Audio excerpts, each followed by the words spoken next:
cleaned them as it did to buy them.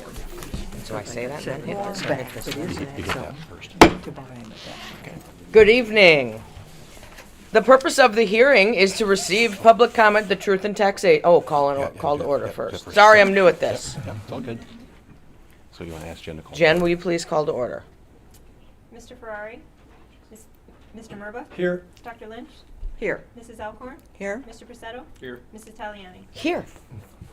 Okay, I'm new at this. Now you're good. Now you go ahead. That. Whew. The purpose of the Truth and Taxation hearing is to provide a forum for the public to offer commentary on the proposed 2023 property tax levy for the school year 24-25, which prior to the debt service levy is a 12.9% increase over the prior year. When the debt service levy for 24-25 is applied, the overall property tax increase over the last year is 9.97%. The proposed levy will maintain a flat tax rate of $2.57. Does any member of the public wish to speak on the budget? If there are no comments, hearing no comments, I make the motion to adjourn the public hearing. So moved. Second. Mrs. Alcorn? Yes. Mr. Pacetto? Yes. Mr. Murba? Yes. Dr. Lynch? Yes. Mrs. Taliani? Yes. Do I hit this again? Get again. I knew that twice. I didn't break it. Now, I okay. didn't. So then I called to order again. So now you're gonna hit it again. Oh, jeez Louise. There you go. The regular board meeting called to order, please. Mr. Murba? Here. Dr. Lynch? Here. Mrs. Alcorn? Here. Mr. Pacetto? Here. Mrs. Taliani? Here. Could we please stand for the Pledge of Allegiance? I pledge allegiance to the flag of the United States of America and to the republic for which it stands, one nation, under God, indivisible, with liberty and justice for all. So then I need a motion for that, right? Yeah. You want to ask if they have. Okay. Has everybody had the opportunity to review the regular meeting minutes from November 15th? If so, I would happily take a motion to approve. So moved. Second. Dr. Lynch? Yes. Mr. Murba? Yes. Mrs. Alcorn? Yes. Mr. Pacetto? Yes. Mrs. Taliani? Yes. Next, we'll do recognitions and comments from visitors. So we will start with recognitions. That's not it, Steve. Okay, here we go. State qualifiers, a lot of paper here. State qualifiers and coaches, cross-country head coach John Beatty and senior Ashley Lord are receiving a recognition this month. Ashley qualified for state cross-country meet and finished 135th. We'll do them all. Left them separate. Okay, Yeah, we so have them coming up. will John and Ashley please come forward?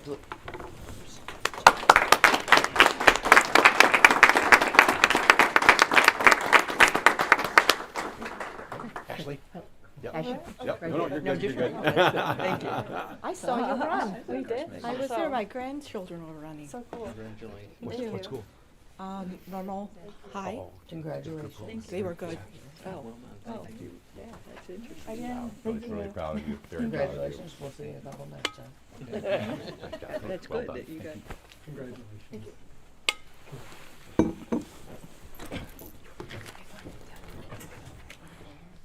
Well, we'll do after the. Yeah, we're gonna do a photo after all of this, so please don't take off on us. This is riveting. After the recognitions, it's riveting. The girls' swim head coach Rob McNally, assistant coach Jennifer Heggie, and freshman Samantha Nauman. Samantha is a student at Henry High School, competing as a member of the LP Co-op swim team. She qualified for the 100-yard backstroke, won her heat, but her time was not low enough to move on to day 2. We are excited to see what she accomplishes over the next 3 years. So, would Samantha, Coach Heggie, and Coach McNally please come forward to be recognized?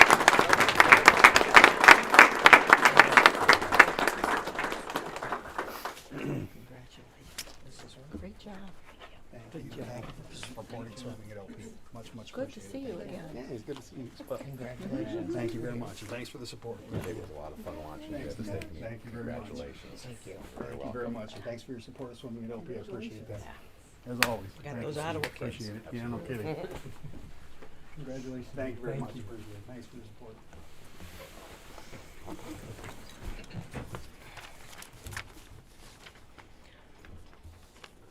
Earlier this month, we had what could have been a tragedy. One of our students collapsed in the hallway related to an existing medical condition.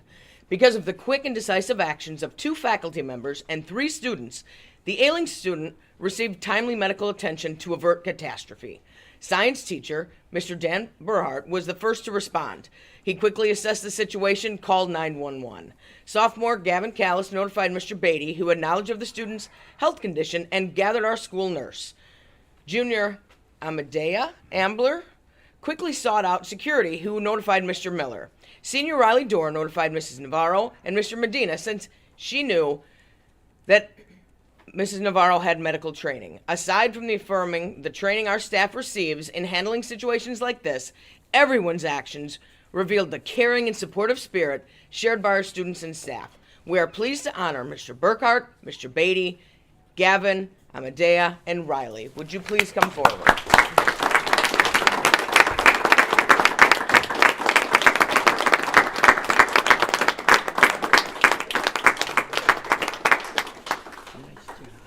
Good job.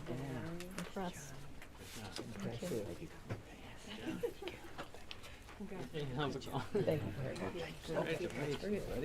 Make sure it's right. Jen said it was, but you never know. Hold on. And Gavin. Congratulations, Gavin. You know, when you do those trainings and you think, whatever. Yeah, but you know what? Thank you. You're welcome. Thank you.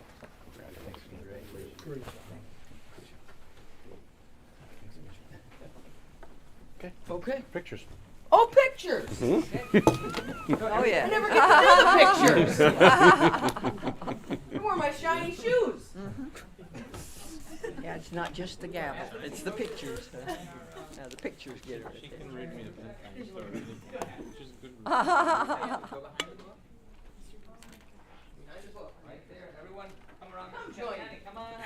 We're glad that's not an everyday event. Oh, yeah. I know. I did not know that Matt was the cross-country coach at IVCC. I had no idea. Oh. I don't have on my light bulbs that flash. And a head thing that flashes. Hi, Walt, by the way. Hi. You too. You too. Congratulations, everybody. Great job. All right, and now I'll have to wear the flashing. And it's those big bulbs, you know. I've seen No, it. well, Yeah, and we had Kent my bought me wife's the little headband family that has the Christmas same one this 'cause he says Saturday you at gotta our house. complete It's your like ensemble, 25 people. You know. And So I'm off the next 2 days to get things together. So that'll be I'll fun. have to wear Christmas Day for the I'm actually, grandkids. They'll like I it. kind of consider this work. After today, I'm off until the 29th. So yeah, I am needing it. Oh, Yeah. they do it, yeah. That's good. Looking forward to it. That's why I thought I was gonna start switching around at different locations so people have to find. Although I think the one this month is gonna be too easy. I guess we can pull our chairs back up now. We're gonna get up a little bit, aren't we? Well, that's why I secretly switched to, I do 2 prizes, like the general prize and then I give a separate prize to the first student who gives it to me because I'm like, well, the students are doing what they're supposed to be doing. They won't be reading emails in class. now we're doing the social science division.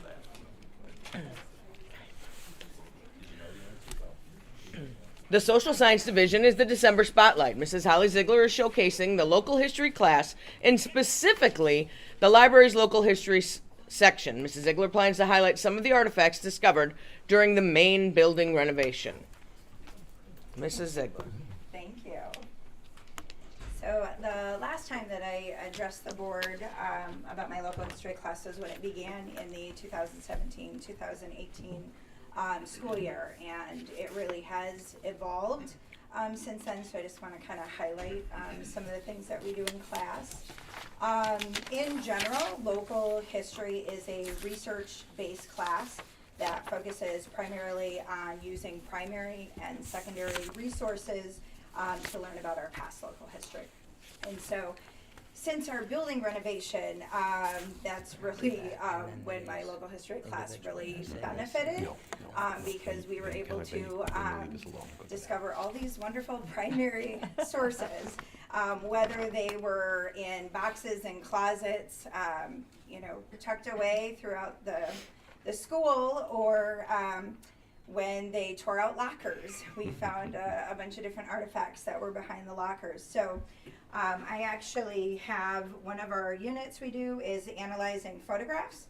And so we have photographs that are as old as 1909 that have been found that the kids are able to get their hands on and analyze, to be able to see what was happening in the background of a photo, trying to get time period, dating it, clothing, and then just the fact that it's cool to see. So, and then with it also being known as, Township High School, some of the photos actually have handwriting on the back of them as well. And so they have a hard time with cursive. So we have to do a lot of deciphering on that. But being able to see what we call the East Gym and what used to be the social center. So being able to do comparisons of what the school used to look like, and then what different areas look like now. So I don't know if you want to pass some of those around. Mrs. Ziegler, is the picture you have of the East Gym, is that when the That had the upstairs track was still there? Around, yeah, for the social center when we were known as Township High School. So during that time period, that would be when our school was across the street in the parking lot, and it connected to the other building. So, and then there's an early football team one, and then the cafeteria picture, I believe, is the other one that we look at. So that's just one of the benefits with the photo analysis lesson. Then we also analyze different artifacts and objects, and one of the great things was, of course, we found a lot of older memorabilia, like I won't say the name, but old report cards. So being able to see what a report card looked like, how they had to take it home and have their parents sign it and return it back, and what the grading scale was, or how they were handwritten is kind of neat for them to see.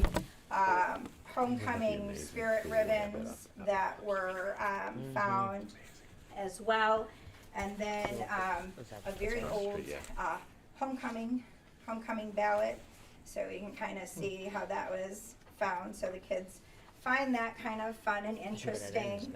And then also going into more of local history, there's been things like business cards that we have found.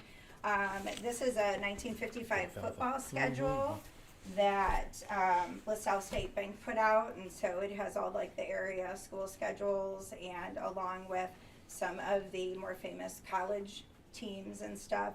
So being able to look at that and see the representation of local businesses. Beeman's gum, which I know today is kind of a nostalgia thing, but they do not make it with pepsin anymore. So being able to see the gum wrapper and having the kids kind of date it to, when do they actually, chew this kind of gum. And then, of course, we have the pop culture of, the Hulkster here for WWF, so being able to see, Might have been on Mr. Pacetto's Trapper Keeper. Yeah, they learned about Trapper Keepers, and then of course, the love notes. Oh, and yeah. on the back, those are always good ones. And then also being able to even find like international things. This is kind of one of my favorite. This was a mirror, and if you read the sign of it, it says "Made in Occupied Japan."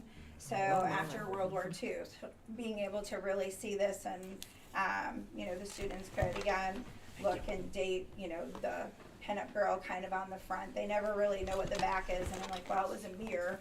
It was so tiny, but that's what they did for the time. So I'm gonna look at that. So those are just kind of some of the things that we've really benefited from with finding old photographs and artifacts. Another resource that I was able to add to our lessons was a grant for Ancestry Classroom. So the whole school has access to Ancestry Classroom as long as they are using an LP device, or they're on I should say using an LP IP address. They have access to Ancestry, Fold 3, which is military records, and then newspapers.com.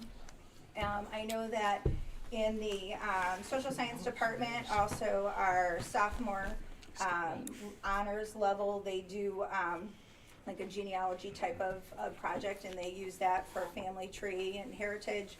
One of the things that I like to use it for is if you wanted to be a genealogist and you know, not necessarily looking up your family, but if somebody came to you and you had to find whatever you could out about this person, how would you just randomly, you know, use the tool and research?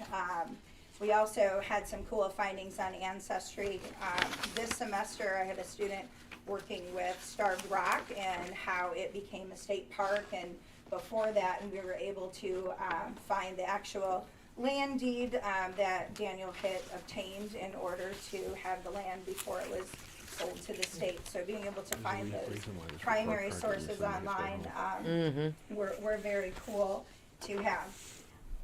I will say that my very most challenging year for teaching local history was during COVID and online learning, because how do I, you know, keep the authenticity of this class? And so that was when I came up with our yearbook lesson.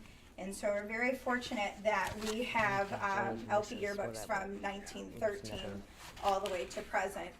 And, you know, I think about, you know, what books, you know, can I start, you know, scanning and taking pictures of and put online to try to teach the kids about our local history. And it really is amazing what you can find in a yearbook. I think a lot of us just look at our family members and look at their old pictures and photos and laugh, but being able to actually see what classes were taught, you know, what was of importance then, where did teachers come from, you know, seeing like ACC classes for boys only, or certain clubs, you know, that were defining for women, being able to see ethnicity, race, clubs throughout the time.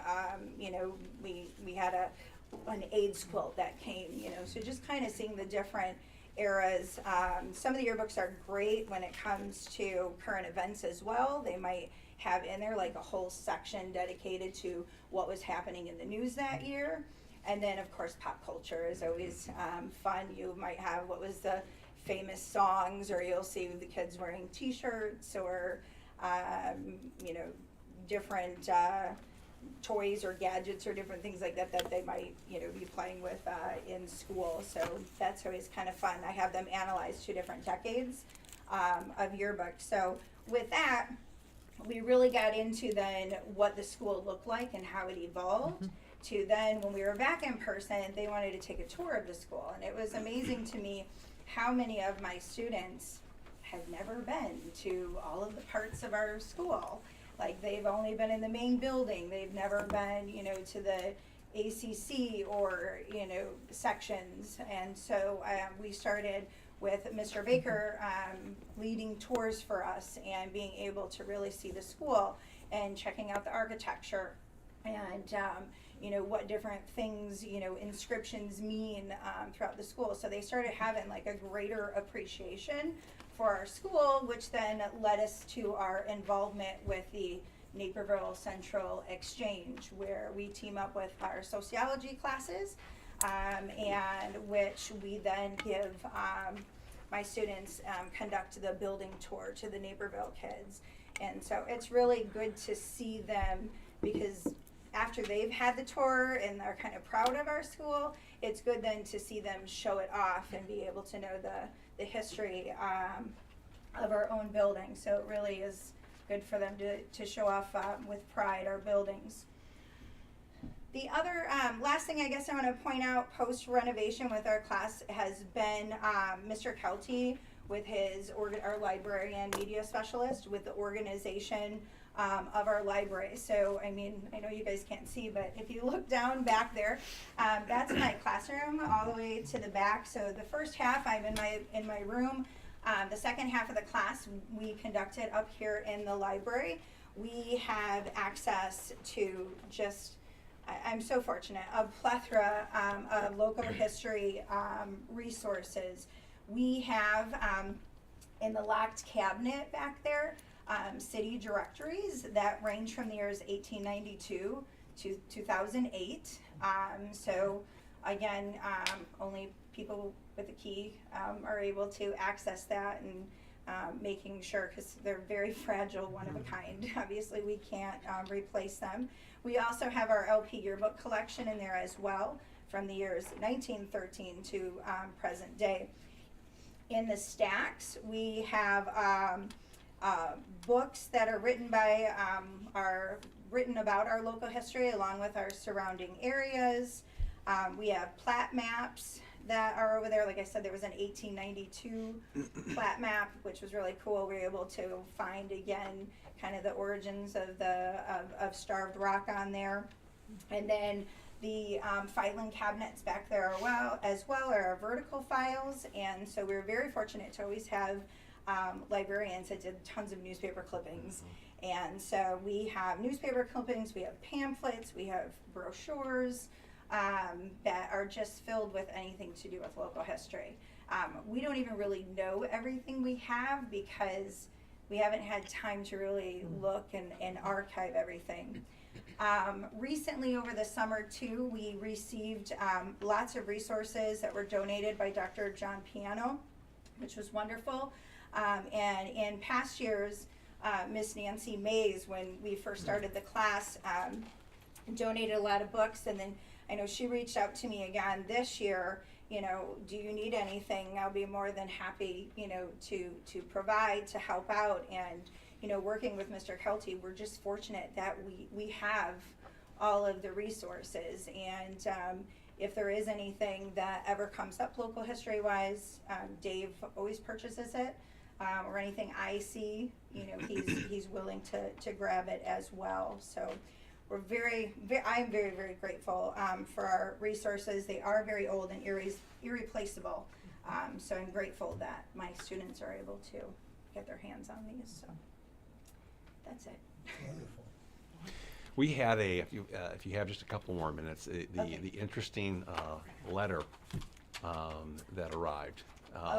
When we did. Yeah. We were about the murders. Yeah, yeah. So we did a couple years ago. I had some students who researched the Starved Rock murders. This was before the HBO documentary came out, and Mr. Rieger was still in prison, and they asked if they could write him a letter and ask him some questions. And I said, why, of course. And one day during class, Dr. Bolweski came in and was like, I have something for you. And Chester Rieger wrote the students back. And it was a little different in the writings, but we have that in our files as well. There was kind of some writings on the back that I don't know if it was just paper he was scribbling on, and then he had, of course, then everything that kind of listed, you know, why he was innocent. So,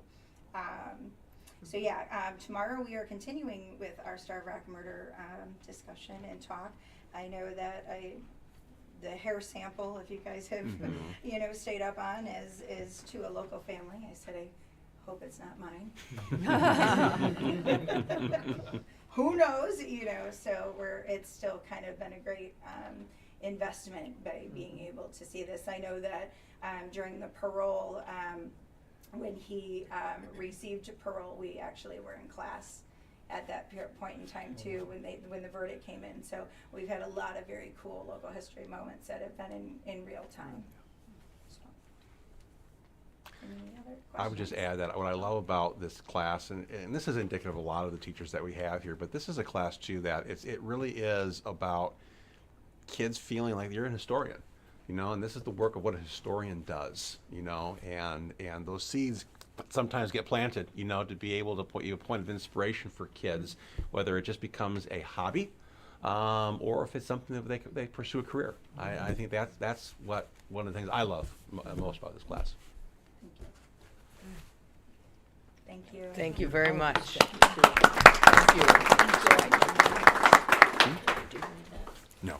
So what you want to do is you want to ask if there's anyone that wants to speak to the board for public comment. Would anybody like to speak to the board, have any public comments? No one on the list. None on the list. Okay, so now we can, the approval of bills and payroll. I'm looking for a motion to approve the bills and payroll for LaSalle-Peru Township High School. So moved. Second. Mrs. Alcorn? Yes. Mr. Murbaugh? Yes. Mr. Ferrari? Yes. Dr. Lynch? Yes. Mr. Pacetto? Yes. Mrs. Taliani? Yes. I'm looking for a motion for the approval of bills and payroll for the LP Area Career Center. So moved. Second. Mr. Pacetto? Yes. Dr. Lynch? Yes. Mr. Ferrari? Yes. Mr. Murbaugh? Yes. Mrs. Alcorn? Yes. Mrs. Taliani? Yes. I'm looking for a motion for the approval of bills and payroll for the payroll report. So moved. Second. Mr. Murbaugh? Yes. Mrs. Alcorn? Yes. Mr. Ferrari? Yes. Dr. Lynch? Yes. Mr. Pacetto? Yes. Mrs. Taliani? Yes. I'm looking for a motion for the approval of the financial record 6.2 as presented. So moved. Second. Mr. Murbaugh? Yes. Mr. Ferrari? Yes. Dr. Lynch? Yes. Mrs. Alcorn? Yes. Mr. Pacetto? Yes. Mrs. Taliani? Yes. I am looking for a motion for the approval of the required board and employee travel expense reimbursements. So moved. Second. Mrs. Alcorn? Yes. Dr. Lynch? Yes. Mr. Ferrari? Yes. Mr. Murbaugh? Yes. Mr. Pacetto? Yes. Mrs. Taliani? Yes. Okay. Next, we move to correspondence. We have a thank you card from Mr. Jeff Humpage and his family for the plant and donation in memory of their mother, Mrs. Lois Humpage, the mother of Mr. Jeff Humpage. We also have a thank you letter from Mrs. Cheryl DePape for the Board of Education's donation to the LP Ed Foundation in memory of Mrs. Lois Humpage, the mother of Mr. Jeff Humpage. We have a thank you card from Mrs. Janice Spellich and family for the floral arrangement in memory of Dr. James Spellich, a former LP board president. And we have a thank you card from Mr. Bernie Wilkie and his family for the beautiful floral arrangement in memory of Mr. Bernie C. Wilkie, the father of Bernie Wilkie. Okay. Next, we'll move on to committee reports. The first committee, Building and Grounds, Mr. Ferrari. Building and Grounds Committee met on Monday, December 11th. And the first matters to come up was the status of the LP Sports Complex Phase 2. Things are moving along, mostly interior work, of course, will be proceeding because of the weather. The windows for the concession stand slash press box were anticipated to be arriving shortly, and those will be installed as soon as they arrive. Next, there was a brief discussion of the upcoming projects for the spring and summer, including the counseling office renovation, the HLS appropriations have been approved on that. The contract has been signed for the Dolan Building elevator modernization, and that will be taking place this summer. We should be shortly receiving a starting date from Vissering Construction. Plans are being put together regarding a PE office renovation and a weight room renovation, which will take place in the summer. And plans are afoot regarding concrete repairs and upgrades to the bathroom facilities at Howard Fellows Stadium, which will also be taking place in the spring and summer. There's no action items on tonight's agenda regarding any of those matters. There was a brief discussion of preliminary plannings regarding the field house project. The application has been submitted for a school maintenance grant.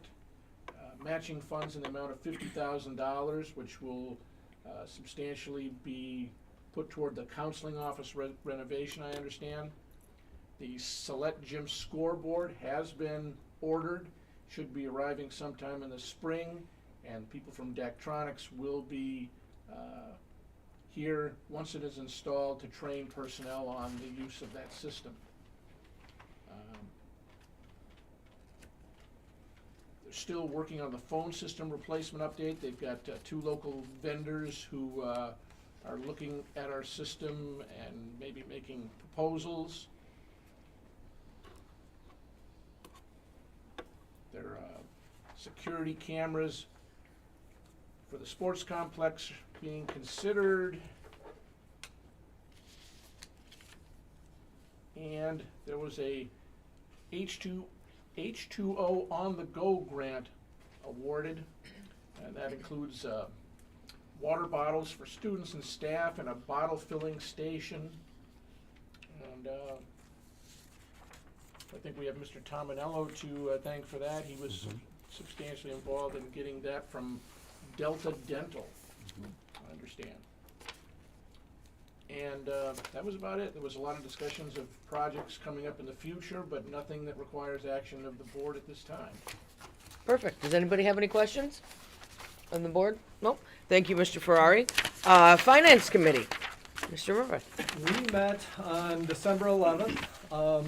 We reviewed the financials that was in your packet. I'll just kind of summarize. You saw them, but we are 41.6% through the year, and we have received 75.14% of our revenues, and 56% of our expenses have been expended. And I just want to point out it's a little out of whack this year because of some of the financing and movement of money around than if you look at the previous years. But everything we feel is right on budget and right in line.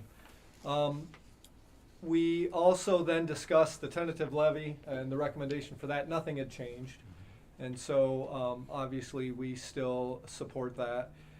We had a brief discussion. We met in November with the wealth management team from Hometown National Bank and kind of started devising a plan with them for investing some of our excess cash and revenue that we received from the bonds and the timing of when we need to pay those out.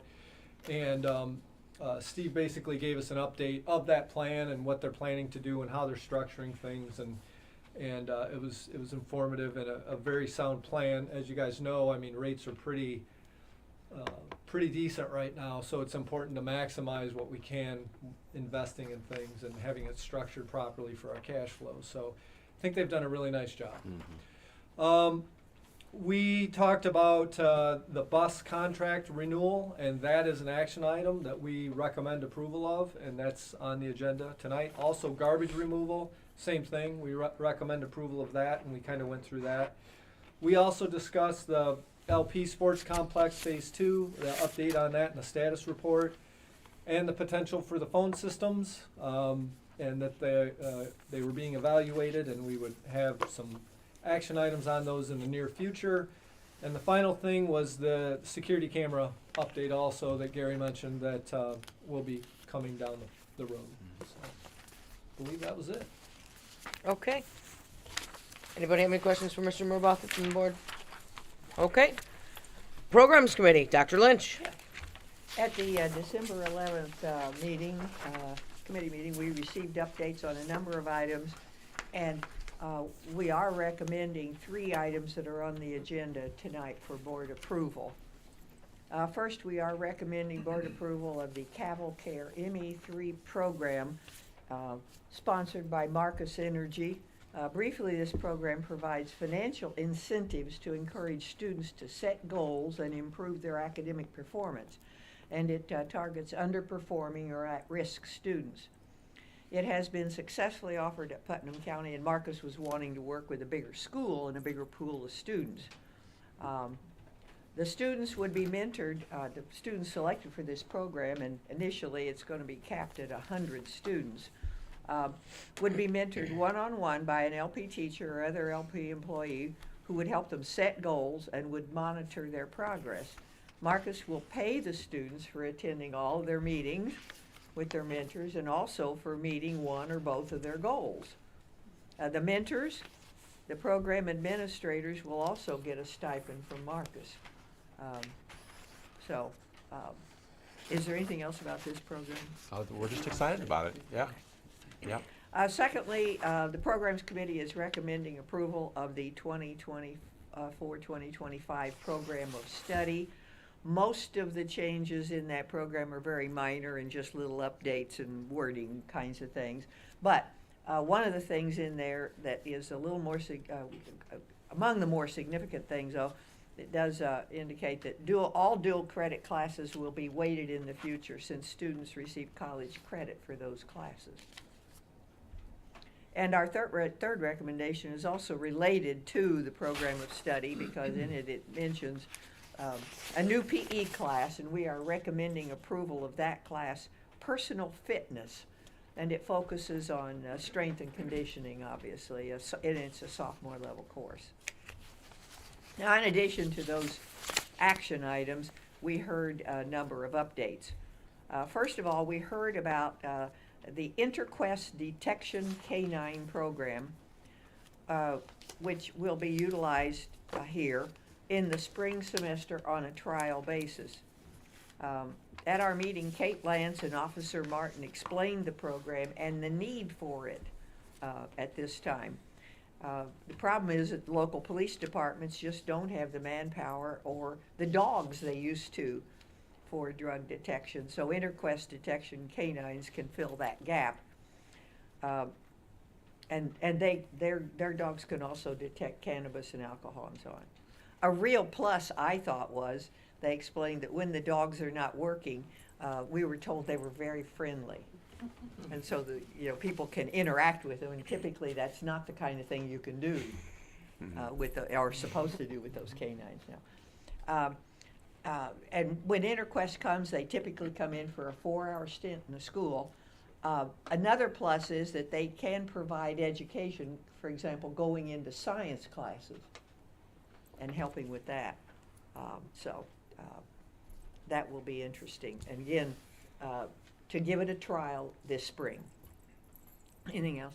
No, we're looking forward to it. And Iowa Township High School has been working with InterQuest for several years now. Yeah. And That's how I knew you could pet the dogs. Yeah. Because I got to pet the dogs. Yeah, I just thought that was Only when they're not working. When they're not working. They're not working. Yeah. In another update, we heard that LP is receiving, in conjunction with IVCC, a Rural Illinois Shared Education Grant, or RISE. As the name would indicate to you, the grant targets rural schools. LP will be able to outfit a classroom with state-of-the-art distance learning equipment, and its share will just be between $8,000 and $9,000 for about $60,000 worth of equipment. So it certainly will increase our students' opportunities for distance learning and for more dual credit. And let's see. Anything else on that RISE grant? No, it's going to be opportunities for not only IVCC classes, but even among partner schools. It's an opportunity for students that could be at Ottawa or Putnam County that we could link up for classes that they may not offer that we do, and vice versa for us. Okay. In another update, Steve mentioned to us that he'd been approached by some families about restarting the agricultural program, and he is going to be in conversation with the Area Career Center people about that. So, and last, we are not recommending that the rugby pilot program become a full-scale LP sport because we simply do not have enough LP students interested in it. Yeah. And if I would add too, we're continuing to be supportive as a club. And to provide that opportunity for the program to be able to continue. And just to clarify, I think too, for the full board, that because the kids that are from other communities that are participating, their home high schools we don't have intergovernmental agreements with them, and their home high schools are not endorsing it. So it's not being run through their schools. So for us then to sanction this and allow students that do not live in LP's boundaries that creates an attendance issue for us as well. Because I'll use our swim program as a classic example. We have intergovernmental agreements with all of the participating high schools. That includes reimbursements to the high school based on a per kid basis. That also covers eligibility requirements. We're all shared with our head coach and our athletic director to ensure that we are in compliance with all IHSA guidelines. But we certainly hope that it's able to continue, though, as a club. Okay, that's it. Perfect. Thank you, Dr. Lynch. Anybody have any questions? Okay. Policy Committee, Mrs. Alcorn. Thank you. We met on the 12th, and we had reviewed the very small press policy group. That is small. It is small compared to the others that we've had. There was not many changes, not much to discuss, but there was policy 8:30 that relates to adult visitors on our campus and discipline and procedures and policies governing that. We decided that the suggested ideas in that policy were not what we wanted to use or endorse. So we are taking that out of the packet here today and going to remain with our current policy. Do you want to address any of that? Thank you. So the current policy has language that there's a due process that's a component of that, in which if we have any bad adult behavior at our events, typically it's in athletic events is when those things generally occur. That normally you do the normal thing of just try to ask the individual not to do what they've been doing. But if it becomes a repeat habit at multiple events, and depending on how egregious it is, the existing policy has language in there that states that the individual, through a recommendation to the board, the adult would have an opportunity for hearing before the board, but that a recommendation can be made to ban an individual from school events for up to a year. We have interpreted school events to include graduation.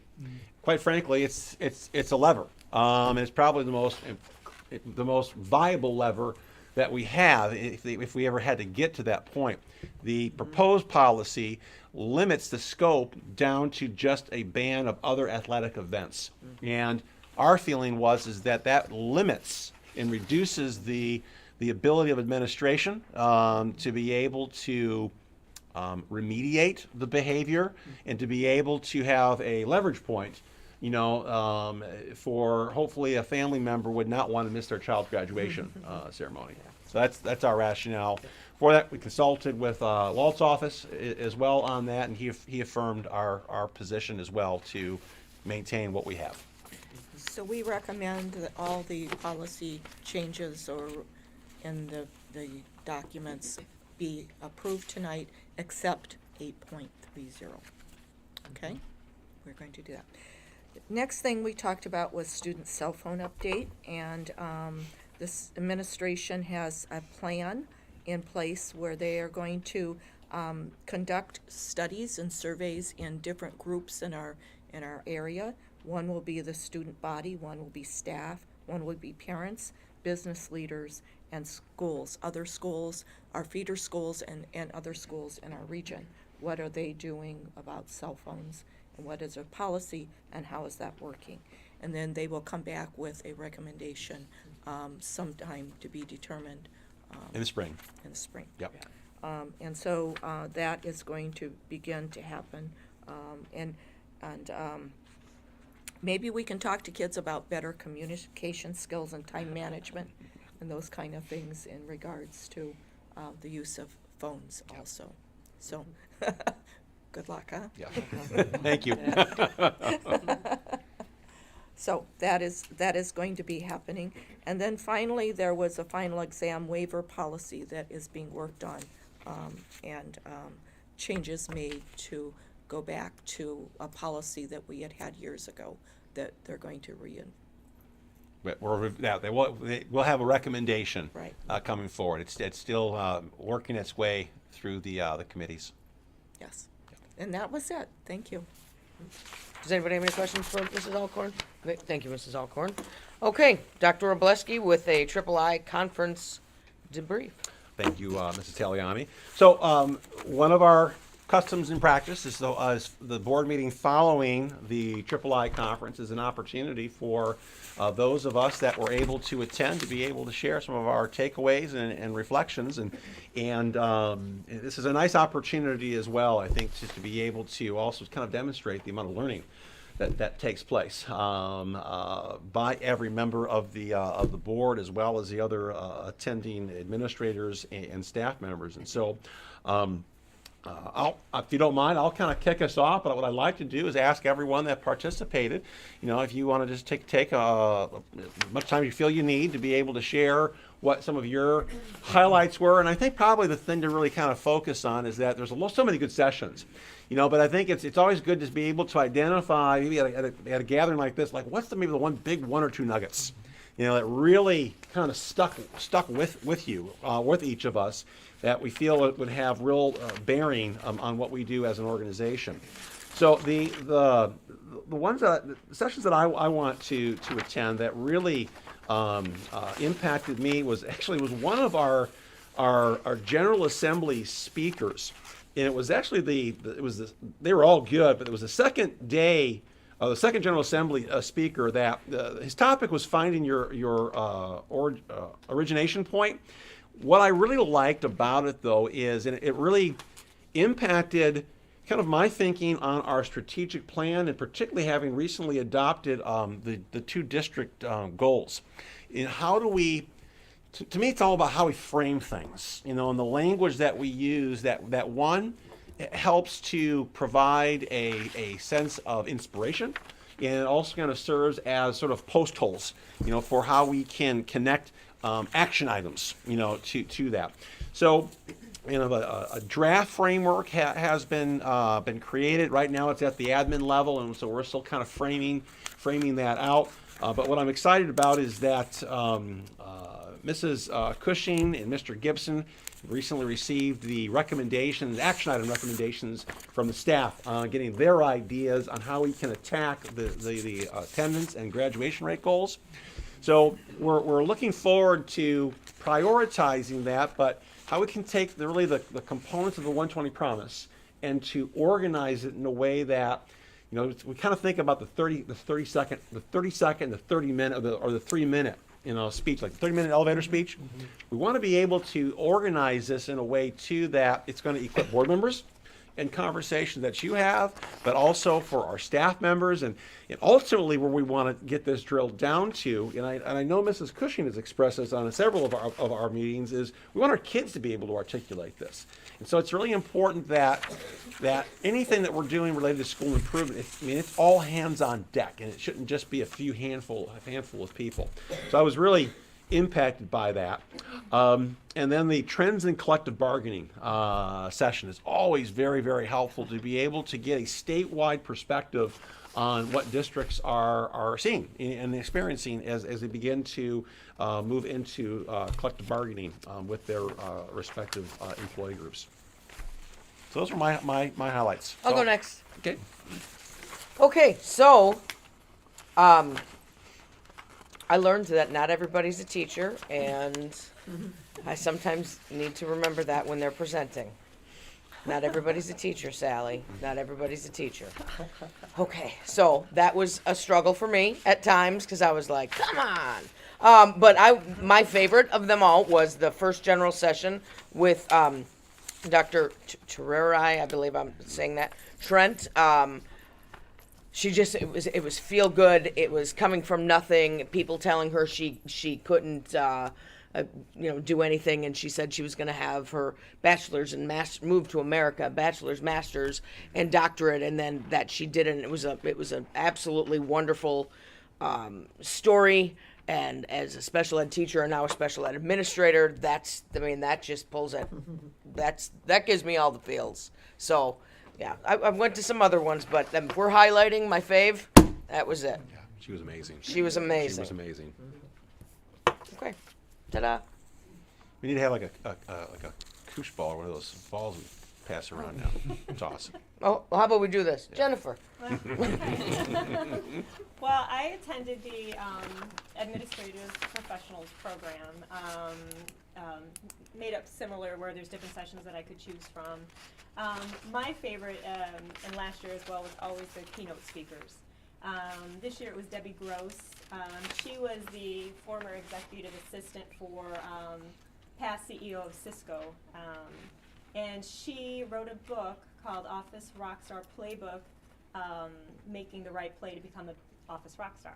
So it was basically just telling a story, her experiences, and tips on maximizing the skills that you have to help help excel in your role, supporting as an administrative assistant to the board and executives. So I really enjoyed that. I've been doing this a long time, and it's a nice reminder.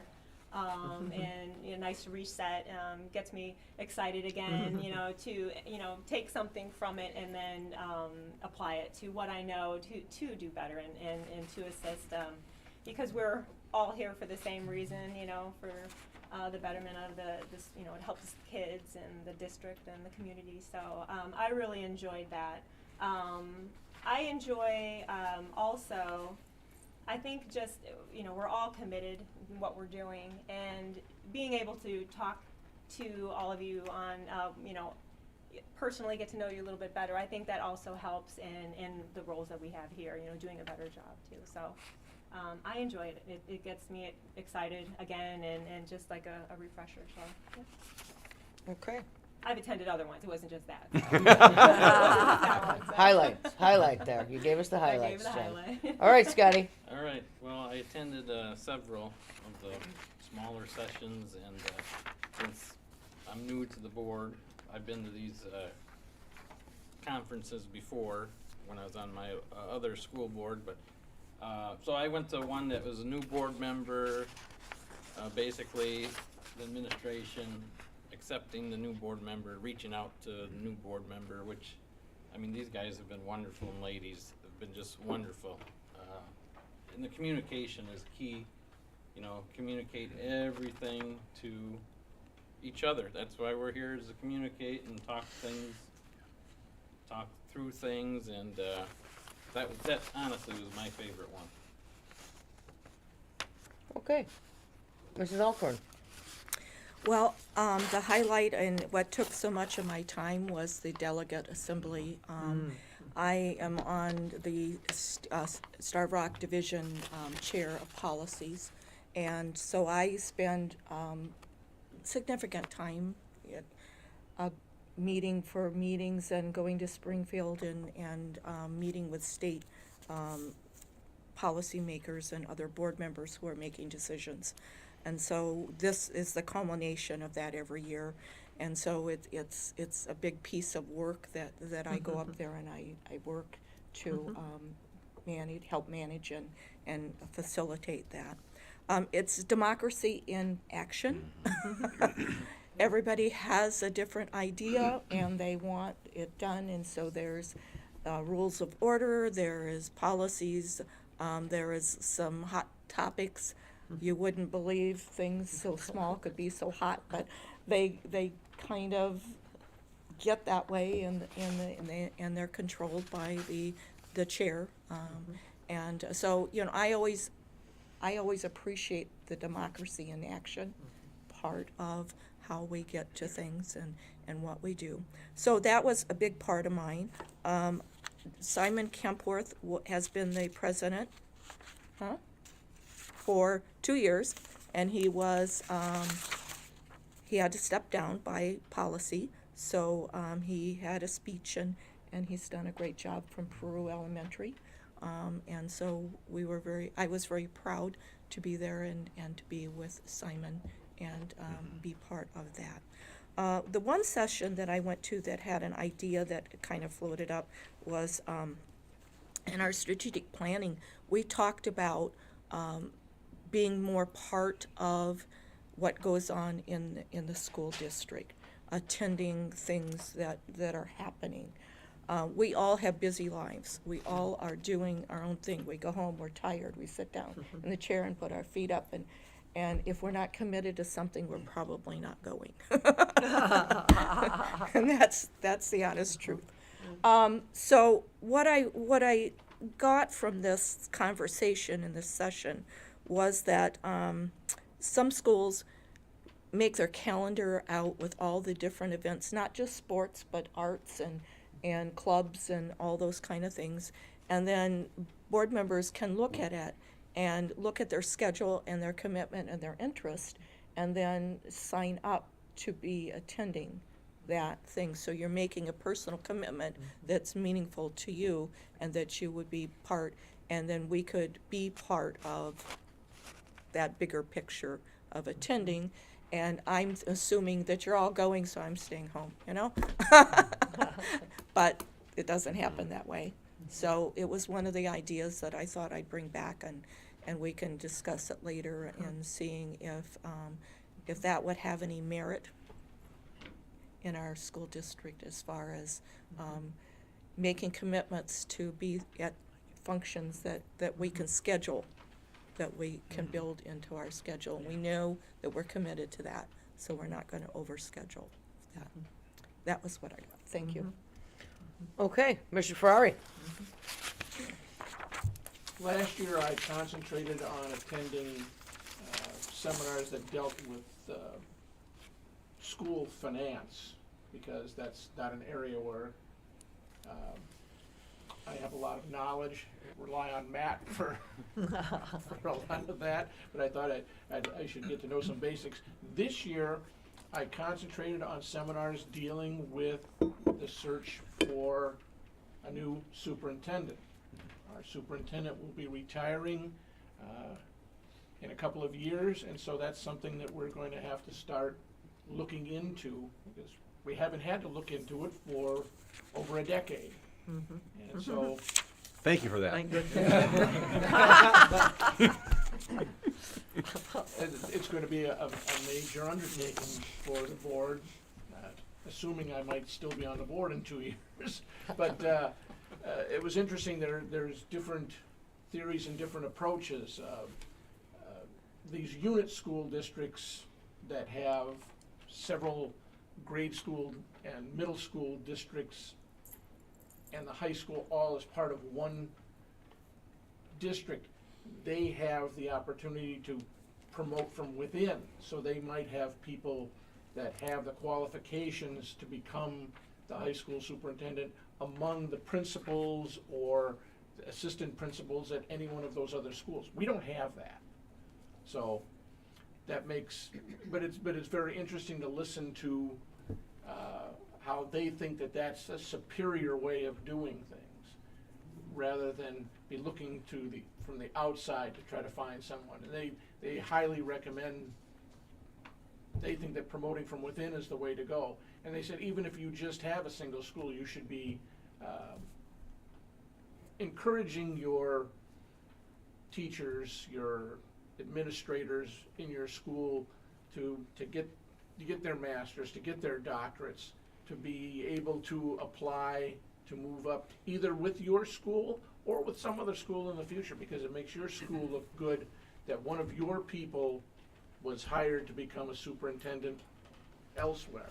So they say to have someone within your school who's available to move up when the time comes. They're already familiar with the community, they're familiar with the board, with the staff, and they said it's a much smoother transition, they think, than when you bring someone from the outside that wants to make changes, you know. Sometimes they just want to make changes to fit their ideas rather than what the vision is within the school. So it was an interesting thing to discuss. I know when I was a student, back before the days of electricity, we had an assistant superintendent. We don't have that position anymore. I don't know if anybody remembers when Dr. Pomager was was Superintendent Mary Ellen Evers was the assistant superintendent for many years here. And I know. That's also when the enrollment was significantly higher. Right. That was, And somebody had to like light the candles in the classrooms. If there's no electricity. I don't think I ever saw Dr. Pomager, but I saw Mary Ellen often in the halls. yeah. Yeah, she was out there. Yep, Yeah. she was very active in She was. assisting with the running of the school. So there's a lot of different options out there to look at. And so I found it all very interesting, and there's gonna be a lot of things to discuss, but we have the time at least. But one of the most interesting ones, there was a former superintendent who spoke about something that happened at their school after he was retired, and now he was a board member, and he said they had a superintendent, it was very good, and he died in a car accident suddenly, and so they were just, they had nobody eligible in the school to step in to the position, and he said that, so they later created the position of an assistant superintendent, so they had a backup available, just in case. It was, he said it was a real problem. They brought someone in from the outside to be the new superintendent on an interim basis, and apparently they didn't vet that person very well, and it became a nightmare for them.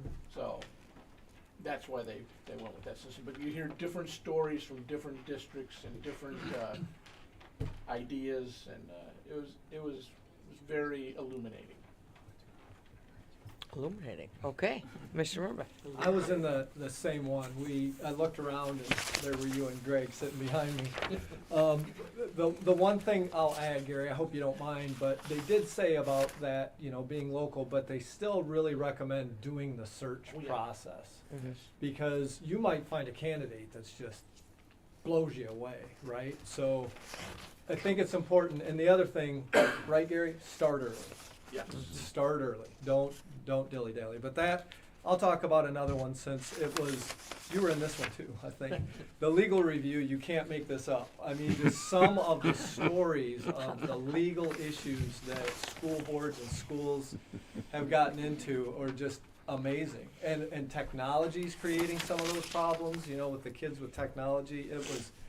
The stories were incredible. And I actually told you, Steve, I wanted to get you my notes on that, and I've got it at home. I need to get it to you. Not that you'll be able to read my chicken scratch, but that was a good one. But just as a minor aside and kind of a joke, last year I went to a summary of the financial situation of the retirement system, and that was so depressing, I decided I was never going back to that thing. And when you told me about it, I was like, check that one off. It was awesome. He's like, yeah, I told my wife about it, and all she got was depressed. I'm like, no, thank you. Man, I'll ask our local history students to decipher the handwriting, since that's one of the things they've got to work on. So, Sally, I wanted to just quickly say that your comment about the lady speaker Yes. from Africa, Yes. I agree with you totally. The baton, passing it on. Oh, Yes. She was married at 13, had Four four children. children by 20. abused. It was the same story we heard in the DR, Yes, we did. and I was sitting there thinking, the baton, we just went down and helped in this whole program down here to hand a baton off. Yep. See, It's Carol, done. it gave you the feels too. Oh, yeah, Yep. I Yep. was, yes, we We yes. got the feels. I was sitting next to Matt. You're up. See that? That was a That's transition. very nice. That's someone who has theatrical experience. Thank you. Yeah, well, first, I guess, I apologize I didn't get to spend more time with everyone on Saturday night. By the end of my last session on Wednesday, I gave up to the fact that I had a fever starting and spent the rest of the night in bed, so hopefully I didn't spread anything on Friday night. But I did get to tag along with Mr. Murbaugh on one of those sessions regarding finding a new superintendent. And was able to actually get some really nice resources from another district of some videos and stuff that they put together to help the community see the transition as it happened and get to know the new superintendent. So it's kind of nice to see that, and so I'm holding on to those for a couple of years. I was so glad he was there. Those ideas were phenomenal. Yeah, it was really nice, and there was some good stuff, and be able to ask some questions about that. The other good one was, it was my last one on that day, was on board communication with the community and community engagement. And one of the really good takeaways is really a little bit more of just a reminder for us, because it's been a little bit since the PR committees met. But a lot of times we talk about board community engagement and what we're going to do and the coffee talks and all those sorts of things. And in this presentation, they really talked about that you need to have a focus and a targeted goal or audience or some reason why you're trying to do that engagement. Just going in kind of, well, we're supposed to be engaging the community, let's just do something. You're not going to really get good results. And it's, a lot of effort for, and it's something I think that we've seen when we've done coffee talks and community presentations and things, that when we have a focused reason, like the work going on with the sports complex, people come out, they have questions, it's a chance to answer those questions and engage and show what we're doing and the thought processes goes into it. But when it's very open-ended, community doesn't have a reason to show up. And then it ends up, we're spending extra hours that we could be doing other work in the building or elsewhere in the community. So it was I think, a good takeaway on not engage with the community, but to do it in a really focused and strategic sort of way. That's right. Save the best for last. Okay, Jen. I attended an all-day session on Friday regarding school finance, which was a huge benefit for me since it's my third month here. But some of the key takeaways that I had was presenting the financial data to the board in meaningful ways, in ways that they can take back to the community. And so, like, one of the examples that they gave us, they actually presented at the finance board meeting this month, and it was just kind of looking at resources of revenue and like how those, when we talk about it on the news, it's how the state is allocated or how it's allocated over the United States. But then when you break it down to a school level, specifically LaSalle-Peru, it's an extremely different statistic. So that was one of the things I wanted to present to the board this last week, and I think it was really beneficial.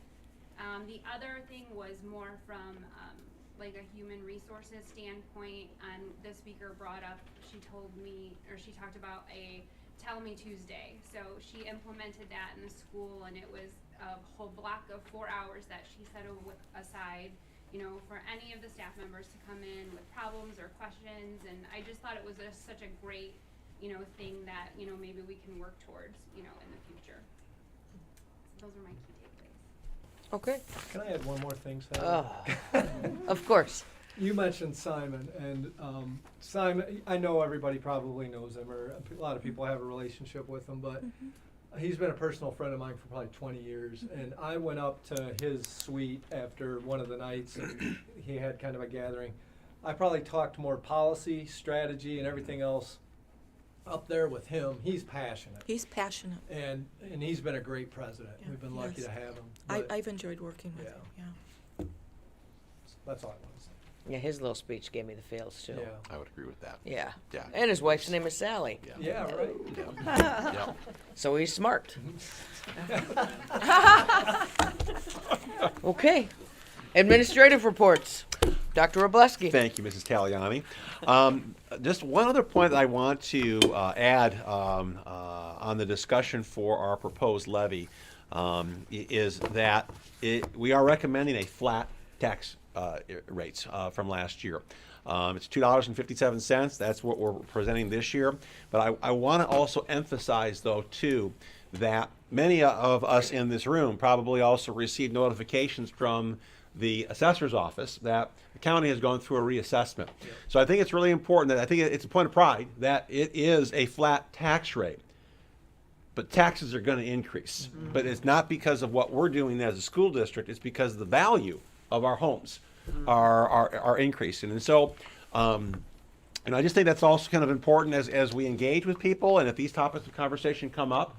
So one of the things I've learned is that a lot of people that they don't even understand their tax bill, or you tied your mortgage, you turn it into to the bank, and it's taken care of. And I think it's important too that, that we're advocates, and ambassadors for the district to make sure that we stress that.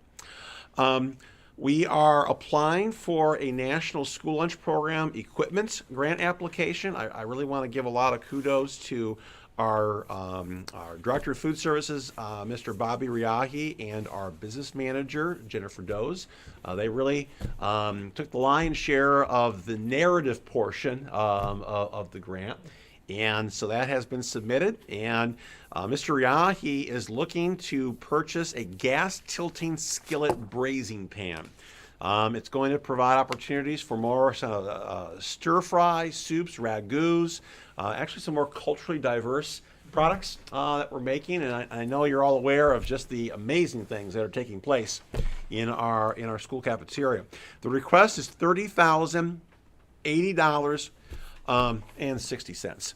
So we're hopeful that when that gets scored, that we'll be able to receive that. And that would be then if we get the grant, that will pay for the entirety of not only the equipment but the installation of the equipment. We received a FOIA request in this last month from the Illinois State Volunteer for Change the Air Foundation. They requested information on the last time that we did some environmental testing in our schools. And so we complied with the request and provided the requested information in the designated amount of time. And then I want to give appreciation again to the News Tribune for kind of giving me an opportunity for a monthly column. That's now official. They've given me a monthly column. And so this last column was a focus on making the mailbox meaningful, and I think it's always a good reminder too. We do a lot of things by email, but there's also value in terms of putting a stamp on an envelope, and taking some time to either write a letter or I would hope people would consider typing a letter. So I'm doing my part for that as well. So, but I'm very appreciative of the News Tribune for giving us an opportunity, and it's an opportunity to advocate for the high school as well. That's all I have. Okay, perfect. Principal's report, Mrs. Cushing.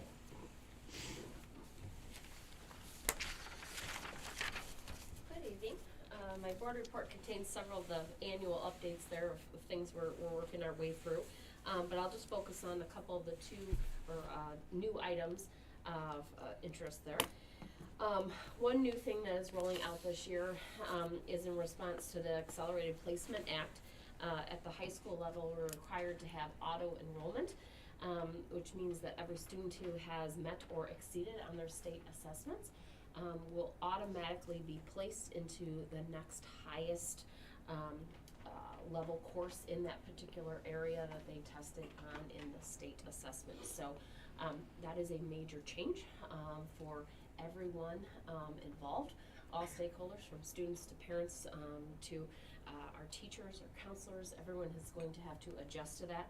Communications will be going out to families in January to let them know of this. There is an opt-out form, but we do have to have parent signatures on file in order for that to be allowed to be opted out. Also out in the community, we hear about our college and career pathway endorsement. We have officially applied for the manufacturing, engineering, technology, and trades. It's quite a long one, so we've been referring to it as the METT, or just manufacturing. Instead, we've started there. There are 7 different endorsement pathways. Eventually, maybe we'll get to all of them, but we'll certainly be looking to see how we do on this one, and then from there we'll start to roll out some additional ones as soon as we have this one approved. We had the deadline last Friday. We got it in a few days ahead of that. Luckily, there was lots of work to get all those components in. Everything is turned in. We will not find out, though, from the state until February if we have met all of their requirements. But I do believe at this point we've got everything in that they've requested. So I'm very excited for that opportunity for our students. Any questions on the report? Thank you, Mrs. Cushing. Athletic Director, Mr. Hanson.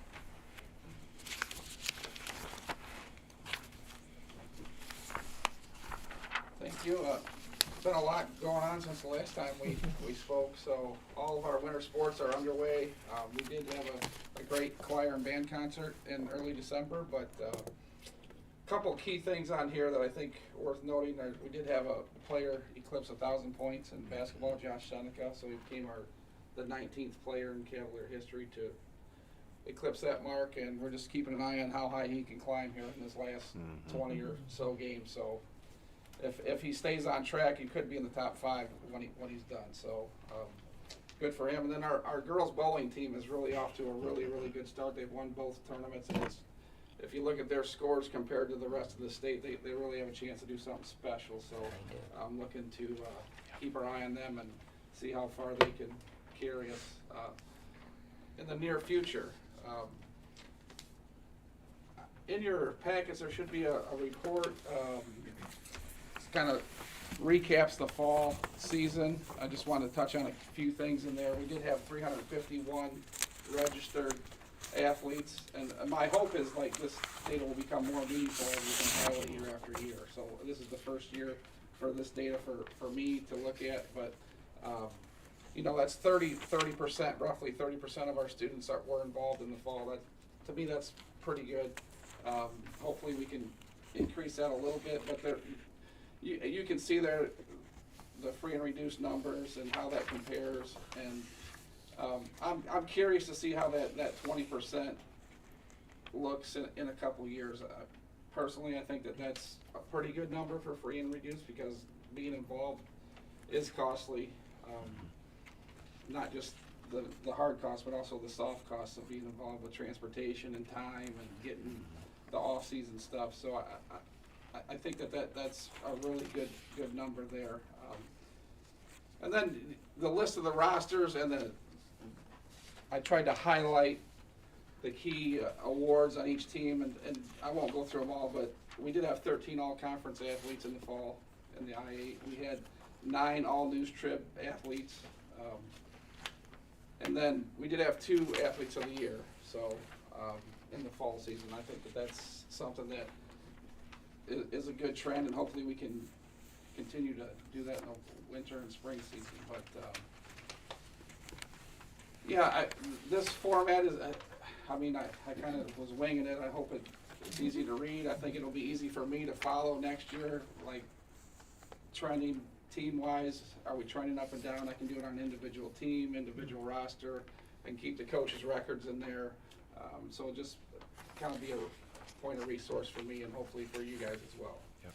Being a person who's not really connected to sports a great deal I don't have children in school and those kind of things.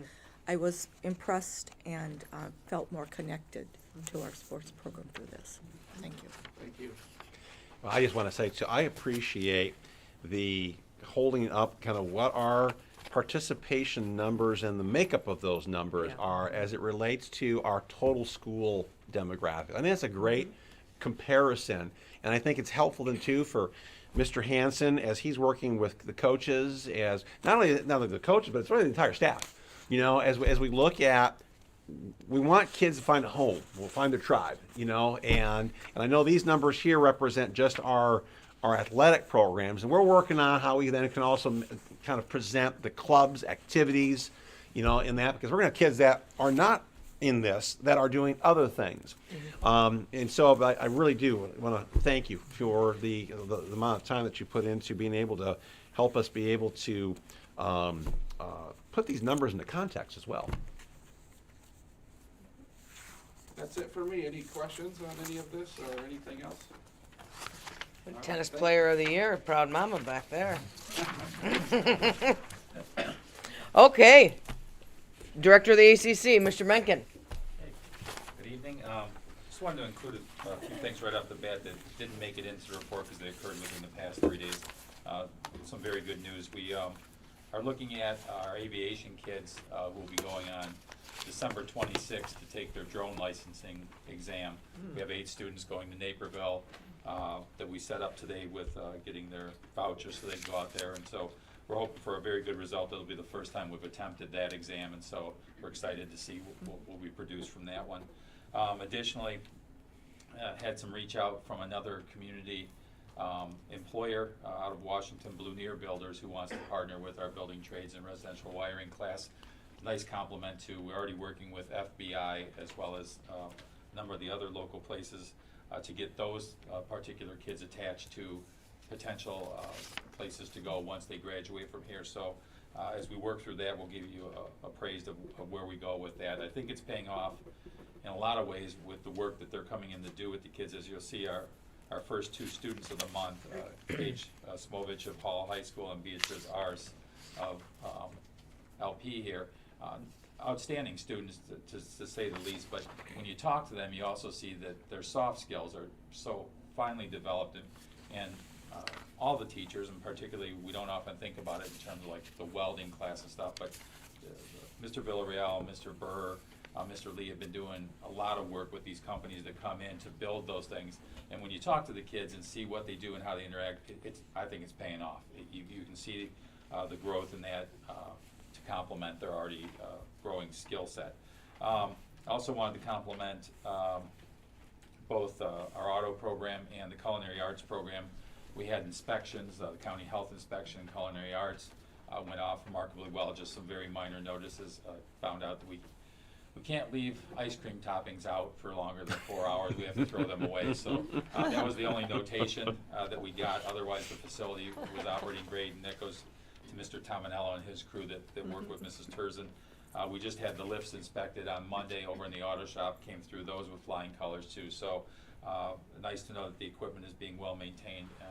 We'll also compliment the company that did the inspections. We did have a minor adjustment that needed to be made, and because of Mike's relationship with them, they did it gratis and took care of things. So we have that. Mrs. Terzin also produced 3 certified food managers within the past month. Extremely hard test, so nice work to her and especially the kids for the amount of time they have to put in to be able to do that. And then continuing on, as you saw in the report, working with LKCN to do our manufacturing project. They're closing in on their 200th cart over there. We'll finish off at about 210 for this year, and then that'll take care of that project with them. And then, as you noted earlier, the elevator project is working. It's progressing forward. We did put in for a school maintenance grant with that. We haven't received official notification, but hopefully that $50,000 reimbursement will come through to help lower the cost on that. And I think, if I read correctly, Mr. Kmetz just did do an update within this meeting. That probably the finished product will be definitely over the summer when they get done with it. Yeah. I don't know if there's any other questions. Thank you. Thank you. Director of Communications, Mr. Baker. Right, good evening again, everyone. As you've heard already, right, it's a busy holiday season, so been a lot of work promoting all those activities that have been going on around the building and campus, as well as live streaming those band and choir concerts, which they're all still out on YouTube. So if you didn't make it to see the show live, you can still go back and rewatch those again over the holidays. Some great performances, and really the big piece is all of the work going into getting ready for the website transition. We're really kind of coming down on our plan. The goal is to switch over to the new system on January 8th, kind of right before students come back, to kind of make it as clean as we can, switch at the start of the second semester. So just lots of little work of getting the site ready for public view. But it's all come together. What's been nice, though, is it's given us a chance to kind of rethink how some of the pieces work, relaying out some of the more kind of heavily used sections, and getting ready. So I think it's going to be a nice product when it's all said and done. And the last thing, since Mrs. Ziegler's here, I will add with that local history, as she said, I get to help out with the tours, and it really is a lot of fun to get to work with the kids that way. You know, I always come in ready to talk about all the phases of construction that have gone over the years, and the kids really just get a lot of fun out of going into the basement and seeing the tunnels and going up to the rooftop and all that stuff.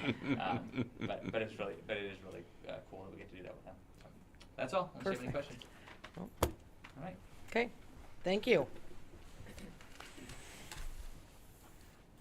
Second grade, last night, second grade Christmas concert, 17 minutes. Thank you. Okay, new business. I would love to have a motion for the approval to adopt the tax year 2023 levy for the school year 24-25. So moved. Second. Mr. Murbaugh? Yes. Mr. Pacetto? Yes. Mr. Ferrari? Yes. Dr. Lynch? Yes. Mrs. Alcorn? Yes. Mrs. Taliani? Yes. I would like a motion for the approval to renew the Johannes Bus Company contract through 25-26 school year. So moved. Second. Mrs. Alcorn? Yes. Dr. Lynch? Yes. Mr. Ferrari? Yes. Mr. Murbaugh? Yes. Mr. Pacetto? Yes. Mrs. Taliani? Yes. Can I have a motion to approve to renew the garbage removal contract with Republic Services through December of 2026? So moved. Second. Mr. Ferrari? Yes. Mr. Murbaugh? Yes. Dr. Lynch? Yes. Mrs. Alcorn? Yes. Mr. Pacetto? Yes. Mrs. Taliani? Yes. Can I have a motion to approve the 2024-2025 district calendar? So moved. Second. Mr. Pacetto? Yes. Dr. Lynch? Yes. Mr. Ferrari? Yes. Mr. Murbaugh? Yes. Mrs. Alcorn? Yes. Mrs. Taliani? Yes. Can I have a motion for approval of the 24-25 program of study revisions? So moved. Second. Mrs. Alcorn? Yes. Dr. Lynch? Yes. Mr. Ferrari? Yes. Mr. Murbaugh? Yes. Mr. Pacetto? Yes. Mrs. Taliani? Yes. Can I have a motion for the approval of the following course proposal, personal fitness? So moved. Second. Mr. Ferrari? Yes. Mr. Pacetto? Yes. Mr. Murbaugh? Yes. Dr. Lynch? Yes. Mrs. Alcorn? Yes. Mrs. Taliani? Yes. Can I have a motion for the approval of Cavalcare program sponsored by Marquis Energy? So moved. Second. Mrs. Alcorn? Yes. Dr. Lynch? Yes. Mr. Ferrari? Yes. Mr. Murbaugh? Yes. Mr. Pacetto? Yes. Mrs. Taliani? Yes. Can I have a motion for the approval of press policy issue 113 of October 2023 with the exception of policy 8.30, visitors to conduct on school property? So moved. Second. Mr. Pacetto? Yes. Mr. Murbaugh? Yes. Mr. Ferrari? Yes. Dr. Lynch? Yes. Mrs. Alcorn? Yes. Mrs. Taliani? Yes. 10.9, the approval of the following resignations as presented. So moved. Second. Mrs. Alcorn? Yes. Mr. Murbaugh? Yes. Mr. Ferrari? Yes. Dr. Lynch? Yes. Mr. Pacetto? Yes. Mrs. Taliani? Yes. Approval of the following appointments as presented. So moved. Second. Dr. Lynch? Yes. Mr. Murbaugh? Yes. Mr. Ferrari? Yes. Mrs. Alcorn? Yes. Mr. Pacetto? Yes. Mrs. Taliani? Yes. Approval of the following maternity FMLA request as presented. So moved. Second. Mr. Ferrari? Yes. Mr. Pacetto? Yes. Mr. Murbaugh? Yes. Dr. Lynch? Yes. Mrs. Alcorn? Yes. Mrs. Taliani? Yes. Approval of the LP Crunching Calves Youth Wrestling Program to request to host the annual Crunching Calves Classic Tournament at LP on Sunday, January 24th, 2024. Ooh, that's fun to say. So moved. Second. Mr. Pacetto? Yes. Mr. Murbaugh? Yes. Mr. Ferrari? Yes. Dr. Lynch? Yes. Mrs. Alcorn? Yes. Mrs. Taliani? Yes. Can I have approval for the wrestling team's overnight trip to Springfield from Friday, this makes me laugh, sorry, December 15th, 2023 to Saturday, December 16th, 2023. The overnight is for the Joe B. Classic Invitational, hosted by Springfield High School, and the travel expenses are funded by the Mac Club. What if we said no? That would be interesting. All right. I'll help you Yeah, out. we'll figure it out. So moved. We'll figure it out. So Carol moved. and Matt. Mrs. Alcorn? Yes. Mr. Murbaugh? Yes. Mr. Ferrari? Yes. Dr. Lynch? Yes. Mr. Pacetto? Yes. Mrs. Taliani? Yes, they're not going to let me have a gavel anymore, are you? Yeah, I need a motion for the approval for the music department's overnight trip to Peoria on Thursday, January 25th, 2024 through Friday, January 26th, 2024 for the Illinois Music Education Conference. The district activities travel account will fund the expenses. So moved. Second. Mr. Murbaugh? Yes. Mr. Pacetto? Yes. Mr. Ferrari? Yes. Dr. Lynch? Yes. Mrs. Alcorn? Yes. Mrs. Taliani? Yes. Okay. Before we go into executive closed session, I would just like to wish you all a very wonderful, well-deserved break. All of you enjoy every second of it. I have to go back on January 2nd, but I did enjoy my first day off today. So, I just wish you all a wonderful break and a happy holidays with your families. Okay, here we go. I need a motion to move to executive closed session for the discussion of minutes of meetings lawfully closed under the Open Minutes Act, whether for the purposes of approval by the body of minutes or semi-annual review of minutes, B, appointment, employment, compensation, discipline, performance, or dismissal of a specific employee, C, collective negotiating matters between the public body and its employees or their representatives, or deliberations concerning salary structures schedules, for one or more of the class's employees. D, purchase or lease of real property for the use of the public body, including meetings held for the purpose of discussing whether particular parcels should be acquired. And E, imminent pending litigation with open session and possible action items to follow. So moved. Second. Mr. Murbaugh? Yes. Mr. Ferrari? Yes. Dr. Lynch? Yes. Mrs. Alcorn? Yes. Mr. Pacetto? Yes. Mrs. Taliaferro? Yes. So now I get to hit this You get again? to head again. No stumbling over words. Good job. I better teach